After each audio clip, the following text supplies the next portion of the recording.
They say no one survives a free fall. But she did. A 17-year-old girl, high in the sky, falling from more than 10,000 feet, plunged toward the Amazon rainforest, and found a way out. It was Christmas of 1971. Julianne Coep was flying home on a small airplane. The Amazon rainforest stretched calmly and mysteriously beneath them, and the passengers, unaware of what lay ahead, sat in silence. Suddenly, lightning split the sky. A blinding flash passed through the windows and lit up the cabin. Julianne jumped. For a moment, everything seemed calm, but in that same instant, the world collapsed. The airplane broke apart in the sky. Seats, suitcases, and pieces of metal spun through the air. Julianne, wearing a torn blue shirt, khaki shorts, and only one shoe, was thrown downward along with a row of seats. Free fall. The wind slammed violently into her face, her hair danced in the air, and beneath her, the endless dark green sea of the jungle opened its jaws. Her body tore through the treetops. Branches scraped her skin, her clothes ripped, and her body was injured. Then, darkness. She lay unconscious on the forest floor, her hair stuck to leaves, her face and clothes soaked in dirt and blood, and a heavy silence surrounded her. Only a misty light, like neon, filtered through the branches above. When she opened her eyes, pain was everywhere. Wounds, scratches, dizziness, but she was alive. She pushed herself up on trembling hands. She was alone, no sound, no sign of anyone else. Only the vast, green, merciless jungle. She picked up a simple backpack, half buried in the soil.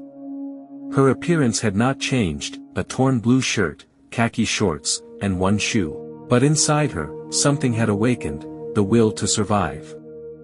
She stopped beside a small stream. The sound of water sparked a small flame of hope inside her. She remembered her parents' words, biologists who always said, if you're lost, follow water.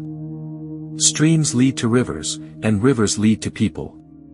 That is exactly what she did. With exhausted legs, one wearing a shoe, the other bare, she moved forward through rain and mist. Branches tore at the skin of her hands, and blood ran down her fingers. The storm intensified, bluish rain poured over her body, making the jungle even more eerie. She washed her face in the water to stay awake.